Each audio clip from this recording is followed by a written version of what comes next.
والثمرات وبشر الصابرین. لیکن اس آزمائش میں اللہ کا فرمان ہے کہ جو لوگ بھی صبر سے کام لیں گے ان کے لیے خوشخبری.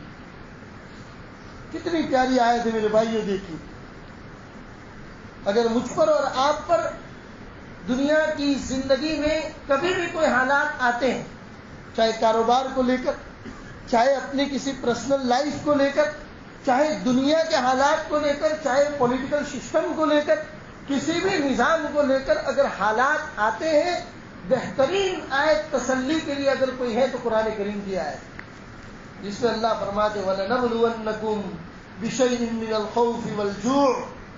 بھوک سے آزمائیں گے تمہیں. ابھی تک تو یہ حالات نہیں آئے ہمارے اوپر کہ ہم کو بھوک سے آزمایا گیا. اس اللہ کا کرم ہے کہ وہ بھوکا اٹھاتا ہے لیکن بھوکا سلاتا نہیں، پیٹ بھر کے کھلاتا ہے. خوف تمہارے اوپر مبتلا کر دیا جائے گا، ڈر کی زندگی تمہارے اوپر مبتلا کر دی جائیں گی. ہم تمہیں آزمائیں گے، تمہارے مالوں میں کمی ہوگی، تمہاری جان میں کمی ہوگی، تمہارے کاروبار میں کمی ہوگی. ان تمام چیزوں سے ہم تمہیں آزمائیں گے. اور اس وقت اگر تم نے صبر کے دامن کو مضبوطی سے پکڑا تو یاد رکھو اللہ فرماتے ایسے لوگوں کے لیے خوشخبری. اور پھر آگے زندگی گزارنے کا ایک طریقہ سکھایا. الذین اذا اصابتہم مصیبہ، جب کوئی بھی مصیبت تمہیں پہنچے اللہ فرماتے قالوا، کہو انا للہ و انا الیہ راجعون.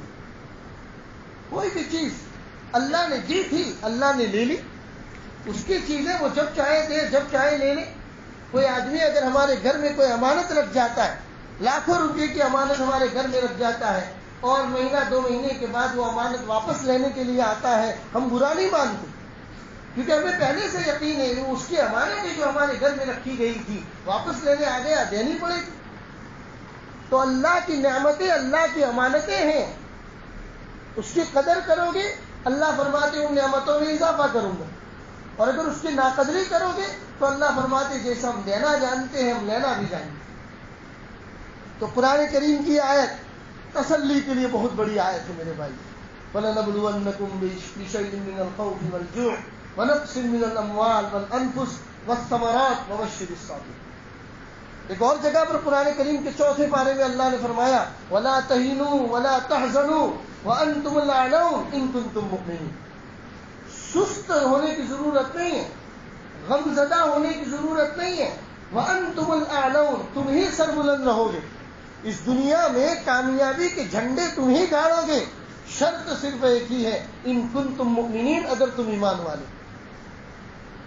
تو کہتے ہیں کہ انسان کو اپنے گریبان میں روزانہ اپنا محاسبہ کرنا چاہیے، دیکھتے رہنا چاہیے میں ایمان والا ہوں بھی کہ نہیں، یا ایمان والا صرف زبان سے کہنے پر ہوں، میری زندگی ایمان کے مطابق ہے یا نہیں. دنیا کی زندگی گزارنے کے لیے آقا نامدار تاجدار مدینہ محمد رسول اللہ صلی اللہ علیہ وسلم نے جو طور و طریق بتائے تھے وہ میری زندگی میں ہے یا نہیں ہے، یا صرف میں بولنا جانتا ہوں، تقریر کرنا جانتا ہوں، میری زندگی میں تو کوئی ایمان والے اعمال ہے ہی نہیں. تو پھر میں کس منہ سے اپنے آپ کو ایمان والا کہوں گا میرے بھائی. اللہ کا تو وعدہ ہے ان کنتم مؤمنین، اگر تم ایمان والے ہو تو تمہیں سست ہونے کی ضرورت نہیں ہے، تمہیں گھبرانے کی ضرورت نہیں ہے. وَأَنْتُمُ الْأَعْلَوْنَ، تم ہی کامیابی تمہارے قدم چومے گی، تم ہی سربلند رہو گے. اس دنیا کے اندر کامیابی تمہارے پاس رہے گی. یہ قرآن کریم کا وعدہ ہے. ایک اور حدیث ہے جس میں حضرت ثوبان رضی اللہ تعالیٰ عنہ بیان کرتے ہیں کہ ایک مرتبہ نبی پاک صلی اللہ علیہ وسلم کے مجمع میں ہم صحابہ تشریف فرماتے، حضور نے بہت ساری باتیں ہمیں بتائی. اس میں سے ایک بات اللہ کے رسول صلی اللہ علیہ وسلم نے ہمیں بتائی اور فرمایا حالات تمہارے اوپر ایسے آئیں گے، قرب و دیوار کے لوگ تمہارے اوپر ایسے ٹوٹ پڑیں گے جیسے کہ بھوکے لوگ کھانے کے پیالے پر ٹوٹتے ہیں. حضرت ثوبان فرماتے اللہ کے رسول نے حدیث ہمیں سمجھائی، ہمیں اگزامپل دے کر، مثال دے کر سمجھائی. حالات تمہارے اوپر ایسے آئیں گے، قرب و دیوار کے لوگ تمہارے اوپر ایسے ٹوٹ پڑیں گے جیسے کہ بھوکے لوگ کھانے کے پیالے پر ٹوٹ پڑتے ہیں. تو حضرت ثوبان کہتے ہیں کہ کسی صحابی نے پوچھا یا رسول اللہ کیا ہم لوگ تعداد میں کم ہوں گے؟ ہم لوگ تعداد میں کم ہوں گے؟ اللہ کے رسول نے فرمایا نہیں، تعداد تو تمہاری بہت زیادہ ہوگی، لیکن تمہاری حیثیت سمندر کے جھاگ سے زیادہ نہیں ہوگی۔ پانی میں جب جھاگ پیدا ہوتی ہے تو آپ جانتے ہیں کہ جھاگ کی حیثیت کیا ہے؟ پانی چلتا ہے، جھاگ کو سائڈ سے کرتا ہے تو ہوا نکل جاتا ہے، جھاگ کی کوئی حیثیت نہیں ہوتی۔ تو صحابی نے پوچھا یا رسول اللہ کیا ہم لوگ تعداد میں کم ہوں گے؟ تو حضور نے فرمایا نہیں، تعداد تو بہت ہوگی تمہاری، لیکن تمہاری حیثیت صرف ایک جھاگ کی طرح ہوگی، اس سے زیادہ تمہاری حیثیت نہیں ہوگی۔ تو انہوں نے کہا یا رسول اللہ آخر کیا وجہ ہوگی کہ ہماری حیثیت ایک جھاگ کی طرح ہو جائے گی؟ حضور نے فرمایا اللہ تمہارے اوپر وہن کو مسلط کر دے گا۔ تو صحابی نے پوچھا رسول اللہ وہن کیا چیز ہے؟ حضور نے فرمایا دنیا کی محبت اور موت کا خوف۔ دنیا کی محبت تمہارے اندر مبتلا ہو جائے گی اور موت سے تم ڈرنے لگو۔ یہ دو چیزیں جب تمہارے اندر آ جائے تو گویا کہ تم لوگ وہن میں مبتلا ہو، اور جو قوم وہن میں مبتلا ہو جاتی ہے اس کی حیثیت صرف پانی کے جھاگ کی طرح ہو جاتی ہے، اس کے علاوہ اس کی کوئی حیثیت نہیں۔ یہ روایت میں نبی اکرم صلی اللہ علیہ وسلم نے فرمایا۔ تو میرے بھائیوں، قرآن کریم کی آیتیں تسلی کے لیے ہمارے پاس ہیں، بس شرط یہ ہے کہ ہم صحیح معنوں میں ایمان والے ہو جائیں، نیکی کے کاموں میں دیر نہ کریں، اپنے پروردگار کی طرف متوجہ ہو جائیں۔ پچھلی زندگی گناہوں میں، نافرمانیوں میں اگر گزری ہے تو صحیح معنوں میں اپنے اللہ سے توبہ کریں۔ اللہ تبارک و تعالی جس کی صفت ہی ہے بسم اللہ الرحمن الرحیم، رحمان اور رحیم دونوں کے معنی میں رحم کا مادہ ہے۔ رحیم اس ذات کو کہا جاتا ہے جو مانگو نہ مانگو پھر بھی عطا کرتا ہے، اور رحمان اس ذات کو کہا جاتا ہے کہ جب مانگتے ہو تو فوراً تمہاری مانگ کی طرف متوجہ ہو جاتا ہے۔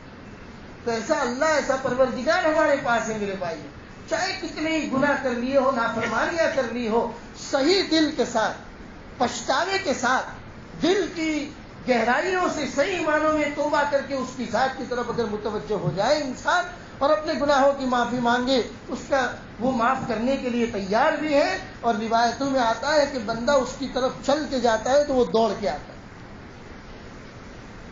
لہذا میرے بھائی، موجودہ حالات میں ہمیں کچھ ضروری کام ہیں جو ہمیں کرنے چاہیے، اور ضروری کاموں میں سب سے ضروری کام یہ ہے کہ ہم سب کو زیادہ سے زیادہ اپنے پروردگار کی طرف متوجہ ہونا چاہیے۔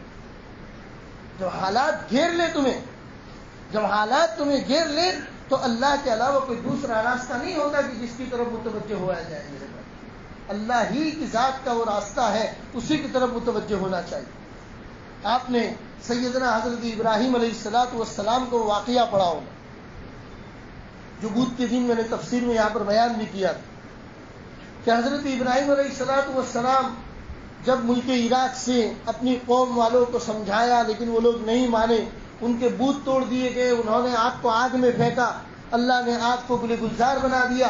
بعد میں حضرت ابراہیم علیہ السلام اپنی بیوی حضرت سارہ رضی اللہ تعالی عنہا کو لے کر چلے۔ راستے میں ملک یمن کے بارے میں یہ مشہور تھا کہ وہاں پر ایک بادشاہ ہے جو کسی بھی خوبصورت لڑکی کو اگر دیکھ لیتا ہے تو اس کو پکڑ کر اس کے ساتھ بدفعلی کرتا ہے۔ حضرت ابراہیم نے اپنی بیوی حضرت سارہ کو سمجھا دیا کہ اگر بادشاہ پوچھے کہ ابراہیم کے ساتھ تمہارا کیا رشتہ ہے تو تم بتا دینا کہ میں ان کی بہن ہوں، اس لیے کہ روئے زمین پر میں اور تم ہم دونوں ہی ایمان والے ہیں، اور ایمان والوں میں ہم تو ایک دوسرے کے بھائی بہن، تم یہ بات بول دینا۔ جب وہاں سے گزرے تو بادشاہ نے اس کے باوجود، جانتا تھا کہ ابراہیم کی بہن ہے، پھر بھی ان کو پکڑ لیا اور ان کے ساتھ بدفعلی کا ارادہ کیا۔ اب راستے ہر طرف سے بند ہو گئے میرے بھائی۔ سیدنا حضرت ابراہیم علیہ السلام نے 2 رکعت نماز کی نیت باندھی۔ حضرت مفتی شفیع صاحب نے لکھا ہے حالات جب بھی آئیں نماز کی طرف متوجہ ہو جاؤ، نماز کی طرف آپ متوجہ ہو جاؤ، اور جو اندر کا جو ابھراؤ ہے، جو چیزیں بھری ہوئی ہیں آپ کے دل کے اندر، آپ کے ذہن و دماغ کے اندر، وہ اس پروردگار کے سامنے انڈیل دو، نکال کر رکھ دو سب۔ حضرت ابراہیم نے کہا یا اللہ آپ جانتے ہیں میں نے بچاؤ کی تدبیریں اختیار کر لی، لیکن یہ بادشاہ اس کے باوجود باز نہیں آتا اپنے گناہ سے۔ روایتوں میں ہے کہ اس بادشاہ نے جیسے ہی حضرت سارہ کی طرف اپنے ہاتھ کو بڑھایا، اللہ نے اس کو پورے کے پورے لکوے میں مبتلا کر دیا۔ اس کے ہاتھ اور پیر نے کام کرنا بند کر دیا، اس کے بدن پر کپکپی طاری ہو گئی۔ وہ کہنے لگا سارہ اپنے پروردگار سے میرے لیے معافی مانگو، میں آئندہ تمہاری طرف ہاتھ نہیں بڑھاؤں گا۔ حضرت سارہ نے فوراً اللہ سے دعا کی، اللہ نے اس بادشاہ کو صحیح سالم کر دیا۔ جب صحیح سالم ہو گیا تو دوبارہ اس نے حضرت سارہ کی طرف ہاتھ بڑھایا۔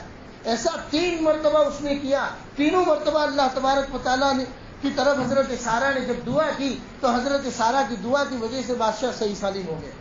بعد میں اس نے اپنے گناہ سے توبہ کی، حضرت سارہ کو چھوڑ دیا، بدلے میں حضرت ہاجرہ کو بھی انعام کے طور پر حضرت ابراہیم کو دے دیا اور کہا کہ تم ان سے نکاح کرو۔ اس واقعے کو بیان کر کے حضرت مفتی شفیع صاحب رحمۃ اللہ علیہ نے لکھا ہے، میرے بھائیوں، جب بھی کوئی حالات آپ کے اوپر آئے، آپ اپنے پروردگار کی طرف متوجہ ہو جائیں۔ آپ کے کرنے کے جو کام ہے وہ کر گزرو، اس کے بعد بقیہ تمام حالات اللہ کے حوالے کر دو، اللہ کی طرف متوجہ ہو جاؤ۔ پھر دیکھو اللہ کی مدد تمہارے پاس کیسے آتی۔ جنگ بدر کے واقعے کو ہم کیسے بھول سکتے ہیں میرے بھائی؟ 313 کا اسلامی لشکر، جن کے پاس مقابلہ کرنے کے لیے صحیح ڈھنگ کے ہتھیار بھی نہیں تھے، سامنے 1000 دشمن کا لشکر جو مکمل طور پر اس زمانے کی جو بھی ٹیکنالوجی رہی ہو اس سے ہتھیار سے لیس، عمدہ گھوڑے، عمدہ سواریاں ان کے پاس۔ نبی پاک صلی اللہ علیہ وسلم نے جب یہ منظر دیکھا فوراً نماز کی طرف متوجہ ہو گئے۔ حالانکہ آپ جانتے ہیں رسول اکرم صلی اللہ علیہ وسلم کی وہ ذات اگر چاہتے تو صرف دعا کر کے اللہ سے کہہ دیتے، اللہ ان کی بات کو کبھی ٹال نہیں سکتا، لیکن نماز کی طرف متوجہ ہو گئے۔ سجدے میں گڑ گڑا کر یہ دعا کر رہے۔ سیدنا حضرت علی فرماتے میں نے اپنے کانوں سے سنا اللہ کے رسول یہ دعا فرما رہے، یا اللہ یہ چھوٹا سا اسلامی لشکر کو لے کر آج آپ کے دربار میں آیا ہوں، اگر دنیا سے یہ ختم ہو گیا تو کل اس روئے زمین پر تیرا نام لینے والا کوئی نہیں ہو، اے اللہ ان کی مدد فرما۔ بس دیکھتے ہیں آپ کیسی اللہ کی مدد آئی جنگ بدر کے موقع پر۔ اسلامی لشکر سیدنا حضرت عمر فاروق رضی اللہ تعالیٰ عنہ کے زمانے میں جب روم کے دربار میں پہنچا، حضرت حذیفہ بن الیمان اس لشکر کے سردار روم کے بادشاہ سے بات کرنے کے لیے گئے تو وہاں کے درباروں نے ان کا مذاق اڑایا، کیونکہ حضرت حذیفہ بن الیمان کے ہاتھ میں جو تلوار تھی اس کا جو دستہ تھا جہاں سے تلوار پکڑی جاتی ہے وہ ٹوٹا ہوا تھا، انہوں نے کپڑوں کی چتھڑوں سے اس کو باندھا ہوا تھا۔ وہ ٹوٹی ہوئی تلوار لے کر گئے تو دربانوں نے مذاق اڑایا اور کہا کہ حذیفہ کیا ایسی تلوار سے تو آپ ہمارے ملک روم کو فتح کرو گے؟ تو حضرت حذیفہ نے فرمایا کہ بھائی تم نے ٹوٹی ہوئی تلوار دیکھی ہے، وہ تلوار چلانے والے ہاتھ کہاں دیکھے؟ وہ تلوار چلانے والے ہاتھ نہیں دیکھے تم نے جس میں ایمانی قوت؟ تو اللہ کا بھی تو یہی فرمان ہے، وَلَا تَهِنُوا وَلَا تَحْزَنُوا، سست ہونے کی ضرورت نہیں ہے، گھبرانے کی ضرورت نہیں ہے، وَأَنْتُمُ الْأَعْلَوْنَ، تم ہی سربلند رہو گے، صرف شرط اتنی ہے ان کنتم مؤمنین، اگر تم ایمان والے۔ میرے بھائیوں، حالات جب بھی آتے ہیں ہماری وجہ سے آتے ہیں، ہماری ایمان میں کمیاں ہوتی ہیں، اللہ تھوڑا سا تھپیڑا مار دیتے ہیں تاکہ ایمان کو مضبوط کر لے ہم لوگ۔ حالات اسی لیے آتے ہیں، حوادث اسی لیے آتے ہیں، ہمیں جھنجھوڑنے کے لیے آتے ہیں، جس کو علامہ اقبال نے کہا تھا، اے موج حوادث ان کو بھی 2-4 تھپیڑے ہلکے سے، کچھ لوگ ابھی تک ساحل سے طوفان کا نظارہ کرتے ہیں۔ ہماری عادت یہی ہے، حالات ہم دیکھتے ہیں کیونکہ سوشل میڈیا میں استعمال کرتے ہیں، یوٹیوب استعمال کرتے ہیں، فیس بک استعمال کرتے ہیں، دنیا میں کیا ہو رہا ہے سب کچھ جانتے ہیں، مزے لیتے ہیں اس کا مزے لیتے ہیں۔ کیوں؟ ہم پر نہیں آیا، وہ حالات ہم پر نہیں آیا، ہمارا لحاف نہیں گیا، ہمارا کمبل نہیں گیا۔ جس دن ہمارا بلینکٹ جائے گا اس وقت پتا چلے گا کہ ٹھنڈی کس کو دے۔ ابھی تک تو ہمارا سب سیف ہے، ہمارا گھر بار سیف ہے، ہماری بیوی بچیاں بیٹیاں سیف ہیں، ہمارا مال و دولت سیف ہے، ہمارا گھر بار سیف ہے، ہم اپنے آپ کو سیفلی محسوس کرتے ہیں، اس لیے دوسروں کی تکلیف کا احساس نہیں ملتا۔ جس دن خود جائے گا تو پتا چلے گا۔ جائیے کشمیر کے حالات کا معائنہ کیجیے، پچھلے کئی دنوں سے فیک انکاؤنٹر اتنے شروع ہوئے ہیں میرے بھائیوں، میں نے بتایا تھا بدھ کی دنیا تفصیل میں۔ فیک انکاؤنٹر، ایک چھوٹی سی 12 سال کی بچی اس پولیس والے کے گریبان کو پکڑ کے کہتی ہے، کیوں مارا آپ نے میرے باپ کو؟ میرے باپ پہ آپ نے گولی کیوں چلائی؟ میرے ابا تو ہم لوگوں کے لیے پھل فروٹ لینے کے لیے بازار گئے تھے، میری ماں رو رہی ہے گھر کے اندر، میرا چھوٹا سا بھائی ابھی اسکول سے آیا ہے، اس کو پتا بھی نہیں ہے کہ میرے باپ کو مار دیا گیا ہے. آپ نے کیوں مارا؟ میرے باپ نے آپ کا کیا بگاڑا تھا؟ میرا باپ تو ہمیشہ ہمیں ملک کے ساتھ محبت کی تعلیم دیتا تھا. میرا باپ تو ہمیشہ کہتا تھا کہ بیٹا وطن کے ساتھ ہمیشہ فرما برداری کا معاملہ کرنا، کبھی غداری کی بو بھی تمہارے اندر سے نہیں آنی چاہیے. میرے باپ نے تو ہم کو بچپن سے اس چیز کی تعلیم دی ہے، آپ نے میرے باپ کو کیوں مارا؟ اس کے جواب میں وہ پولیس والا اس کے سامنے کہکہا لگا رہا ہے، زور زور سے ہنس رہا ہے. تو کہا کہ اس دربار میں تم چھوٹ جاؤ گے، اس دربار میں تم کہاں جاؤ گے؟ میرا اللہ سب کچھ دیکھتا ہے، جب اس کی طرف سے پکڑ آئے گی تب تم چھوٹ نہیں پاؤ گے. چھوٹی سی 12 سال کی بچی، میرے بھائی یہ دیکھیں اس ویڈیو کو، آپ کے کلیجے کو چیر کر رکھ دی. اللہ کا کرم ہے کہ ہم پر وہ حالات نہیں ہیں. اگر وہ حالات آئیں گے تو پتا چلے گا کہ کس طریقے سے بغیر شوہر کے عورت زندگی گزارتی ہے. بچے جب یتیم بن جاتے ہیں تو ان کے سر کے اوپر کوئی ہاتھ پھیرنے والا نہیں ہوتا. گھر میں کیسے راشن لایا جاتا ہے، گھر کیسے گزارا جاتا ہے، وہ ان کو معلوم ہے، ان کو پتا ہے. اللہ ایسے حالات سے ہمیں کبھی مبتلا نہ کرے، ورنہ ہم تو انتہائی کمزور ہیں میرے بھائی، کبھی مقابلہ بھی نہیں کر سکتے. اللہ ایسے حالات میں ہمیں کبھی بھی مبتلا نہ کرے. لہذا میرے بھائیوں کچھ ضروری کام جو ہے وہ یہ ہے کہ فوراً اپنے اللہ کی طرف متوجہ ہو جائے. حضرت نوح علیہ السلام نے 950 سال جب اپنی قوم کو اللہ کی طرف بلایا، قوم نہیں مانی، قوم نے الٹا حضرت نوح علیہ السلام کو اور ان کے خاندان کو ستایا. تو حضرت نوح علیہ السلام نے جو دعا کی تھی آپ پڑھتے ہو نمازوں میں، وَقَالَ نُوحٌ رَبِّ لَا تَذَرْ عَلَى الْأَرْضِ مِنَ الْكَافِرِينَ دَيَّارًا. حضرت نوح نے کہا تھا، اے میرے پروردگار، اس ظالم قوم میں سے ایک آدمی کو بھی زمین پر زندہ مت چھوڑنا. اگر آپ ان کو زندہ چھوڑیں گے تو یہ اپنی اولاد نافرمان اولاد ہی کو جنم دیں گے، ان کے اولاد کو فرما بردار نہیں ہوگی. اور روایتوں میں آتا ہے حضرت نوح اپنے اللہ سے اس زمانے میں یہ دعا کیا کرتے تھے، ربی انی مغلوب فانتصر. اے اللہ میں مغلوب ہوں، میں نے اپنا تمام کام کر لیا، میں مغلوب ہو چکا ہوں، میں ڈوب چکا ہوں، اے اللہ تو میری مدد کر. یہ دعا ہمیں بھی اس بات کی تعلیم دیتی ہے، ہمیں بھی اس بات کی تعلیم دیتی ہے کہ جب تمام چیزوں کا تمام حالات سے تمہیں گھیر لیا جائے تو فوراً اپنے پروردگار کی طرف متوجہ ہو جاؤ اور یہ دعا کرو، رب انی مغلوب فانتصر. اگر ہمیں صرف ایمان کی وجہ سے کوئی ستانے کی کوشش کرتا ہے میرے بھائیوں تو یقین مانو اگر ایمان مضبوط ہے اللہ کی مدد آئے گی اور آئے گی. اللہ کی مدد ضرور آئے گی، چاہے دنیا تمہیں کتنا خراب بنا کر لوگوں کے سامنے پیش کرنے کی کوشش کرے. لہذا اپنی اللہ کی طرف متوجہ ہو جاؤ. کچھ ضروری کام میرے جو نوجوان بھائیوں کے لیے میں اس کی طرف ان کی رہنمائی کرتا چلوں. میرے بھائیوں موجودہ حالات میں ہمیں جس کی طرف توجہ کی ضرورت ہے وہ یہ ہے کہ مسلمان فضول خرچی سے بچے. فضول خرچی جیسی بیماری آج جتنی ہماری قوم کے اندر میرے بھائیوں پھیل چکی ہے اتنی کسی اور قوم میں نہیں. فضول خرچی میں سب سے زیادہ آج مسلمان مبتلا ہے. لہذا مسلمان فضول خرچی سے بچے. مہنگے کپڑے، مہنگے گاڑیاں، مہنگے مکان، ایک دوسرے کو دکھاوے کے اندر میری گاڑی اس سے عمدہ ہو، میرا کپڑا اس سے عمدہ ہو، میرا مکان اس سے اونچا ہو، اس چیز کے اندر جو ہم مبتلا ہو چکے ہیں یہ دین بدین ہمیں تنزلی کی طرف دھکیل رہا ہے. میرے بھائی یہ چیزیں دین بدین ہمیں ریورس لے جا رہی ہے، پیچھے لے جا رہی ہے. آگے نہیں بڑھ رہے ہم لوگ، پیچھے دین بدین پیچھے ہوتے چلے جا رہے ہیں. لہذا اس کی طرف بھی توجہ کی ضرورت ہے. شادیوں میں فضول خرچی سے بچیں. اتنی فضول خرچیاں آج کل ہمارے شادیوں میں ہو چکی ہے کہ اگر اس کا صحیح حساب لگا دیا جائے تو کتنے یتیم بچیوں کی شادیوں کا انتظام اس میں سے ہو سکتا ہے میرے بھائی. لہذا فضول خرچی شادیوں میں خاص طور پر اس سے بچنے کی ضرورت ہے. برتھ ڈے یا اس طریقے سے غیروں کے جتنے بھی تہوار ہیں ان تہواروں کے اندر ہم لوگ مبتلا ہو چکے ہیں. دیوالی کے اندر جو پٹاخے پھوڑے جاتے ہیں لوگ خریدتے ہیں، ان دکانداروں سے سروے کیا گیا، ان سے معلوم کیا گیا، ان سے پوچھا گیا کیا تمہاری دکانوں سے غیر مسلم ہی صرف پٹاخے خریدتے ہیں یا اپنے والے بھی آتے ہیں؟ تو انہوں نے کہا کہ مولانا حساب 50-50. اپنے والے بھی اپنے بچوں کو تھیلیاں بھر بھر کے پٹاخے دلا رہے. کس بات کی خوشی منائی جا رہی ہے کچھ پتہ نہیں. تو غیروں کے تہواروں کے اندر اس طریقے سے روپیہ پیسہ خرچ کرنے سے بچنے کی ضرورت ہے میرے بھائیوں. دو چیز جس میں ہم عام طور پر مبتلا ہے، میں نے گزشتہ جمعہ کو بھی کہا تھا مایوسی اور ذہنی عیاشی.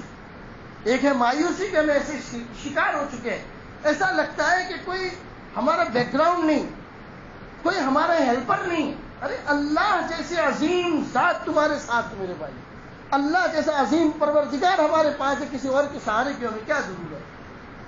لہذا مایوسی میں مسلمان دنیا مبتلا ہو جائے, مسلمان کبھی مبتلا نہیں ہو سکتا. اسی لیے تو اسلامی تعلیم میں مایوسی کو کفر سے تعبیر کیا گیا. مایوسی تو فرمایا مایوسی کفر ہے. کتنی بری چیز ہوگی کہ اللہ نے اس کو کفر کے دائرے میں رکھ دیا. لہذا مایوسی میں کبھی مبتلا نہ ہو. اور ذہنی عیاشیہ, انسان جب ذہنی عیاشی میں مبتلا ہو جاتا ہے, آہستہ آہستہ اللہ اس سے توبہ کی توفیق چھین لے. اور جب توبہ کی توفیق چھین جاتی ہے میرے بھائیوں, اللہ حفاظت فرمائے, موت کے وقت کلمہ بھی نصیب نہیں. کیسی موت آئی اس کا حساب ہم سب لگا سکتے ہیں. لہذا اس میں کبھی مبتلا نہ ہو. غرور اور دکھاوا, یہ دو چیزیں بھی ہماری نوجوانوں میں. غرور, بات بات کے اندر ہم اپنا اتنا ایسا ایٹیٹیوڈ دکھاتے ہیں میرے بھائیوں, زبان ان کی گفتگو سے پتہ چلتا ہے کہ کیا معلوم کس بنیاد پر اتنا ایٹیٹیوڈ, اتنا غرور, اتنا تکبر ان کی گفتگو میں جب پایا جاتا ہے, ان کے لین دین میں پایا جاتا ہے, ان کے بات چیت کے انداز میں پایا جاتا ہے. فرینڈ سرکل میں جب لوگ اپنے دوستوں کے ساتھ ہوتے ہیں, اس انداز سے گفتگو کرتے ہیں کہ پورا کا پورا غرور چھلکتا ہوا نظر آتا ہے. غرور ایک ایسی چیز ہے میرے بھائی جس نے ابلیس کو برباد کر کے رکھ دیا تھا. پھر ہماری کیا حیثیت, وہ ابلیس کے جس نے آسمان پہ کوئی کونا نہیں چھوڑا جس میں اس نے اللہ کے سامنے سجدہ نہ کیا, جو فرشتوں کا استاد رہا ہو, اس ابلیس کو غرور نے برباد کر کے رکھ دیا. تو میری اور آپ کی حیثیت کیا ہے میرے بھائی. لہذا غرور. اور دوسری چیز ہے دکھاوا. دکھاوا یہ سب سے زیادہ ہماری نوجوانوں میں آج کل پایا جاتا ہے.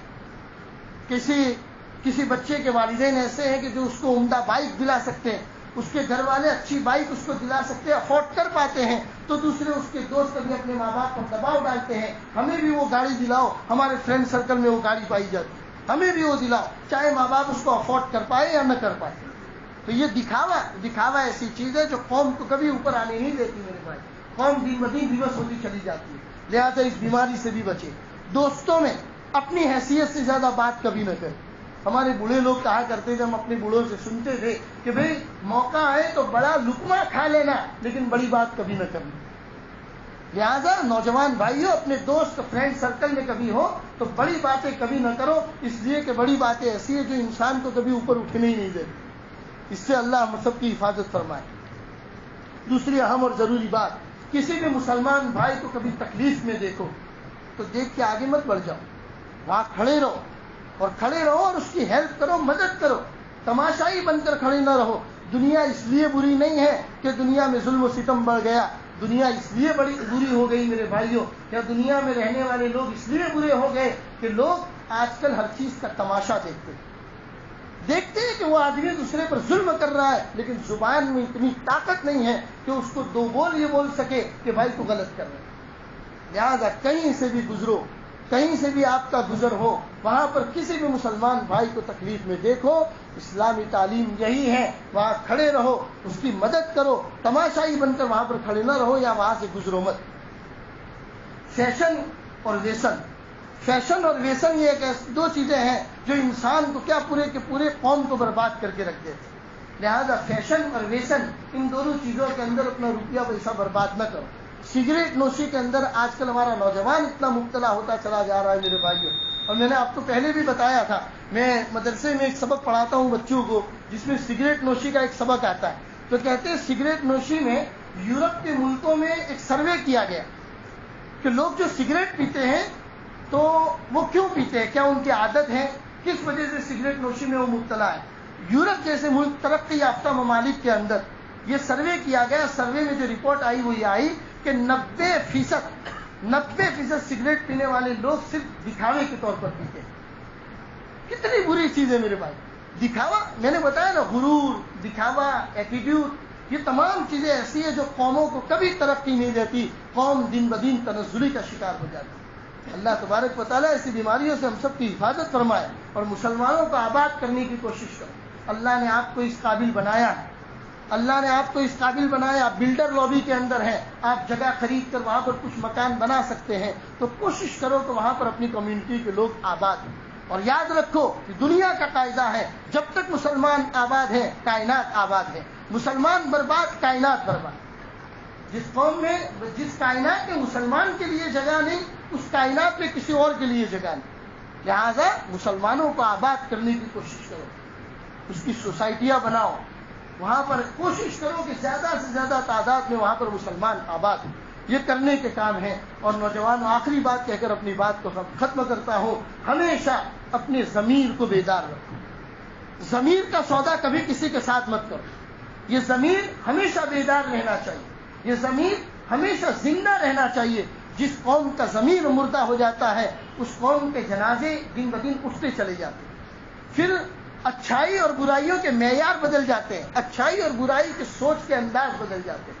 لہذا اپنے ضمیر کو ہمیشہ بیدار کرو، اپنے آپ کو فساد کے اندر کبھی مبتلا نہ کرو۔ میں نے شروع میں آیت پڑھی تھی لہو معقبات من بین یدیہ ومن خلفہ یحفظونہ من امر اللہ، قرآن کریم کی آیت سورۃ الرعد کی 11ویں نمبر کی آیت ہے، جس میں اللہ فرماتے ہیں مسلمان کے لیے لہو کا معنی مسلمان ہے کہ مسلمان کی حفاظت کے لیے اللہ نے فرشتے متعین کر رکھے۔ لہو معقبات فرشتوں کو کہا جاتا ہے، اللہ نے ان کی حفاظت کے لیے فرشتے متعین کر رکھے ہیں، من بین یدی ومن خلفی، جو فرشتے آگے سے اور پیچھے سے مسلمانوں کی حفاظت کرتے ہیں۔ لہو معقبات من بین یدی ومن خلفی یحفظونہ من امر اللہ۔ لیکن اگر یہی مسلمان خود اپنی حفاظت کرنا نہ چاہتا ہو، وہ خود اپنی بربادی پہ تلا ہو، تو اللہ نے فرمایا ان اللہ لا یغیر ما بقوم حتی یغیروا ما بانفسہم، اللہ بھی اس قوم کی حالت کو کبھی نہیں بدلتا جو قوم خود اپنی حالت بدلنا نہ چاہتا ہو۔ وَإِذَا أَرَادَ اللَّهُ بِقَوْمٍ سُوءًا، اللہ جب کسی قوم کے ساتھ برائی کا ارادہ کر لیتے ہیں فلا مرد لہ، تو اللہ کے اس عزم کو ارادے کو کوئی ہٹا نہیں سکتا۔ وما لہ من دونہ من وال کہا جاتا ہے اللہ سے پھر اس کو کوئی بچانے والا ہو ہی نہیں سکتا۔ لہذا میرے بھائیوں اپنی بربادی کے سودے نہ کیا کرو، اپنی حفاظت کے سودے کیا کرو، ایسے کام ضرور کرو کہ جس سے اللہ کی حفاظت میں چلے جاؤ، خود اپنی بربادی کے سودے نہ کرو۔ اللہ تبارک و تعالیٰ کہنے سننے سے زیادہ ہم سب کی حفاظت فرمائے۔ یہی کرنے کے کام تھے میرے بھائیوں، اسی کی طرف اگر متوجہ ہو گئے دنیا کی کوئی طاقت آپ کا اور میرا کچھ نہیں بگاڑ سکتی، اسی کی طرف متوجہ ہونے کی ضرورت۔ چاہے دنیا سوشل میڈیا کے واسطے سے آپ کو لوگوں کے سامنے آپ کا چہرہ غلط طریقے سے پیش کرتی ہے، کرنے دو، جب آپ اور میں اللہ کی حفاظت میں ہیں تو دنیا کی طاقت آپ کا اور میرا کیا بگاڑ سکتی ہے۔ جس کو کسی شاعر نے کہا ہے تھی خاموشی فطرت میں ہماری تبھی تو برسوں نبھا گئی، ہم خاموش رہتے ہیں، تھی خاموشی فطرت میں ہماری تبھی تو برسوں نبھا گئی، اگر ہم بھی جواب دیتے تو سوچو کتنے فساد ہوتے، اگر ہم بھی جواب دیتے تو سوچو کتنے فساد ہوتے۔ ہم اچھے تھے پر لوگوں نے ہم کو برا کر دیا، لوگوں کی نظروں میں ہم برے ہو گئے، اگر ہم بھی سچ میں برے ہوتے تو سوچو کتنے فساد ہوتے۔ اللہ تبارک و تعالی ہم سب کی حفاظت فرمائے۔ کثرت کے ساتھ وہ آیت جو میں نے آپ کو پڑھنے کی بتائی، رب انی مغلوب فانتصر، رب انی مغلوب فانتصر، اس کو پڑھنے کی عادت ڈالیے اور اللہ کی طرف متوجہ ہوئیے۔ اللہ ہم سب کو کہنے سننے سے زیادہ عمل کی توفیق عطا فرمائے۔ وصلی اللہ علی النبی الکریم وعلی آلہ واصحابہ اجمعین۔